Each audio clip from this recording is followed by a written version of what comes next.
आप सभी का स्वागत है आचार्य कुलम बिहार के इस ऑनलाइन प्लेटफॉर्म पर। आगामी दिनों जो बिहार लोक सेवा आयोग के द्वारा अध्यापक भर्ती परीक्षा होने वाली है, प्रधान शिक्षक की परीक्षा होने वाली है और प्रधाना अध्यापक पद के लिए पुनः दूसरी बार परीक्षा होने वाली है, इनकी तैयारी को लेकर मैंने YouTube चैनल पर लेक्चर सीरीज जो है शुरू की है। इस क्रम में यह दूसरा लेक्चर आप लोगों के बीच है। पहला जो लेक्चर मैंने कल डाला था वो आपको परिचयात्मक लेक्चर था और उसमें मैंने बताया था कि बीपीएससी के द्वारा अभी जस्ट जो अध्यापक भर्ती परीक्षा होने वाली है उनके लिए अभी तक सिलेबस जो है जारी नहीं किया गया है, लेकिन यह सुनिश्चित है कि आपको पेडागोजी से प्रश्न रहेंगे। तो जब तक सिलेबस आती है तब तक हम लोग उसी पेडागोजी सेक्शन को क्या करेंगे, तैयार करेंगे। ठीक है। और पेडागोजी सेक्शन में मैं अभी आप लोगों को भारतीय शिक्षा का जो इतिहास है और वर्तमान है उनके बारे में क्या करूँगा, बताऊँगा। देखिए, यदि हम भारतीय शिक्षा के इतिहास पर नज़र डालते हैं तो भारतीय शिक्षा 3 खंडों में बंटकर सामने आती है। एक प्राचीन भारत की शिक्षा, दूसरा मध्यकालीन भारत की शिक्षा और तीसरा आधुनिक भारत की शिक्षा। प्राचीन भारत की जो शिक्षा है उसको हम 2 खंडों में बांट सकते हैं ना। एक वैदिक कालीन शिक्षा जो कि वैदिक युग की शुरुआत से लेकर 6ठी सदी ईस्वी पूर्व तक की शिक्षा व्यवस्था है। दूसरा बौद्ध कालीन शिक्षा व्यवस्था जो कि 6ठी सदी ईस्वी पूर्व से 12वीं सदी तक की शिक्षा व्यवस्था है।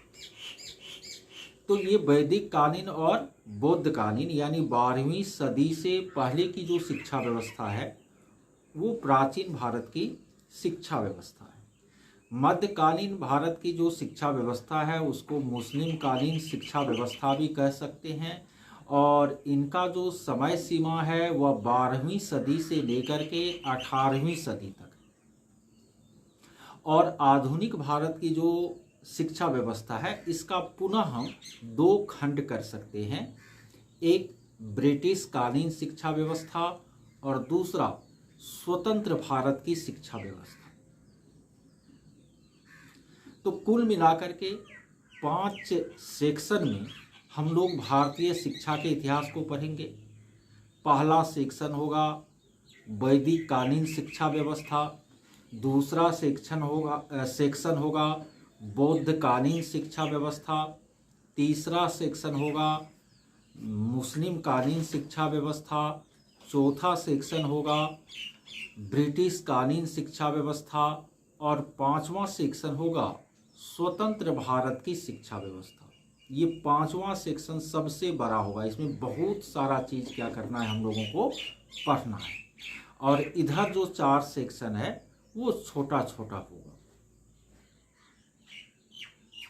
तो आज जो पहला सेक्शन है वैदिक कालीन शिक्षा व्यवस्था, इनके जो महत्वपूर्ण तथ्य हैं वो मैं आप लोगों को बता रहा हूं और आप लोग वीडियो सुनने और देखने के साथ कॉपी कलम भी साथ रखिए।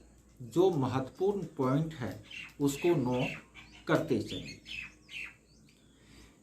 देखिए, वैदिक कालीन शिक्षा व्यवस्था जो थी वह गुरुकुल परंपरा पर आधारित थी। यानी वैदिक काल में शिक्षा से राज्य का कोई लेना देना नहीं था। राज्य के कार्य से अलग था शिक्षा। उस समय जो गुरु होते थे वो आपको गुरुकुल या आश्रम खोलते थे निजी या प्राइवेट रूप से, और वहाँ पर बच्चे जाकर के क्या करते थे, पढ़ते थे। दूसरी बात, हालांकि वैदिक कालीन शिक्षा व्यवस्था निःशुल्क थी, लेकिन पूरी तरह निःशुल्क नहीं थी। जो उसमें पढ़ने वाले शिष्य होते थे, छात्र होते थे, उनको आश्रम के खर्च के लिए भिक्षाटन करना पड़ता था। साथ ही साथ गुरुकुल चलाने के लिए जो समाज के धनी वर्ग के लोग होते थे वो भी आपको दान दिया करते थे, जिससे आश्रम का खर्च चलता था। तो निःशुल्क थी, लेकिन पूरी तरह निःशुल्क नहीं थी वैदिक काल की शिक्षा व्यवस्था। दो बात हो गया। तीसरी बात, वैदिक कालीन शिक्षा व्यवस्था पर धर्म का बहुत ज्यादा प्रभाव था। पाठ्यक्रम के जो विषय होते थे उनमें धर्म सबसे महत्वपूर्ण होता था, वेदों को रटना सबसे महत्वपूर्ण होता था। तो धर्म का प्रभाव था बहुत ज्यादा वैदिक कालीन शिक्षा पर। चौथी बात कि वैदिक कालीन शिक्षा के जो पाठ्यक्रम थे वह दो खंडों में बटा हुआ था। एक अपरा विद्या के पाठ्यक्रम, अपरा विद्या के पाठ्यक्रम, और दूसरा परा विद्या के पाठ्यक्रम। तो परा विद्या क्या होता था, व्यवहारिक विषय जैसे कि गणित हो गया, व्याकरण हो गया, ये सब परा विद्या हुआ करता था। तो इनसे जुड़ा हुआ जो पाठ्यक्रम था वो, और अपरा विद्या हो गया वेद उपनिषद, यानी जो अलौकिक विद्या है उनसे जुड़ा हुआ। तो ये दोनों तरह के पाठ्यक्रमों का समावेश था वैदिक शिक्षा, परा विद्या का भी और अपरा विद्या का भी। फिर आगे याद रखना है कि वैदिक कालीन शिक्षा व्यवस्था जो है उनकी जो माध्यम भाषा होती थी वो संस्कृत होती थी। माध्यम भाषा क्या होती थी, संस्कृत होती थी। इनके बाद वैदिक कालीन शिक्षा जो है वह दो भागों में बटा हुआ था। एक प्रारंभिक शिक्षा और दूसरा उच्च शिक्षा। तो प्रारंभिक शिक्षा विद्यारंभ संस्कार के बाद शुरू होता था। जब बच्चा 5 वर्ष का होता था तो एक संस्कार होता था विद्यारंभ संस्कार, और इस संस्कार के द्वारा बच्चे को लिखना पढ़ना सिखाना शुरू किया जाता था। तो प्रारंभिक शिक्षा विद्यारंभ संस्कार के द्वारा होता था 5 वर्ष के उम्र के बाद, और फिर उच्च शिक्षा आपको गुरुकुल में होती थी। कब, तो 8-9 वर्ष के बाद, जब बच्चा खास करके ब्राह्मण वर्ग का बच्चा 8 वर्ष का हो जाता था। वैश्य और क्षत्रिय का बच्चा आपको 10 से 12 वर्ष का हो जाता था, तब उपनयन संस्कार होता था। और इस उपनयन संस्कार के बाद जो है शिक्षा, उच्च शिक्षा की क्या होती थी, शुरुआत होती थी। और शिक्षा का जो खात्मा है वह समावर्तन संस्कार के द्वारा होता था। ठीक है, किस संस्कार के द्वारा खात्मा होता था, समावर्तन संस्कार के द्वारा शिक्षा का खात्मा होता था।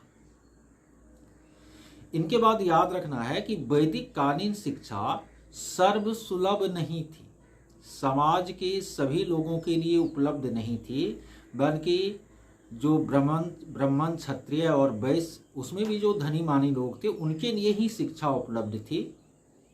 शूद्रों के लिए शिक्षा उपलब्ध नहीं थी, सर्वसुलभ नहीं थी शिक्षा। साथ ही साथ आपको वैदिक काल में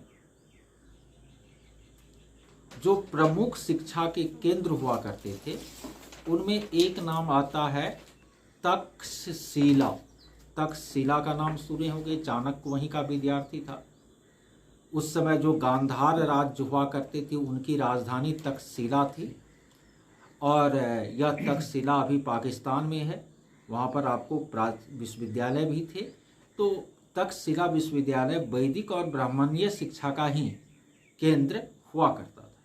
इनके बाद शिक्षा के जो और बड़े केंद्र थे उस समय, उनमें वाराणसी जिसको काशी भी कहते हैं, प्रयाग जिनको इलाहाबाद अभी तो प्रयागराज कहते हैं वो, कांचीपुरम जो कि दक्षिण भारत में था, ठीक है, ये सब मिथिला राज्य, ये सब आपको वैदिक शिक्षा के महत्वपूर्ण केंद्र हुआ करते थे।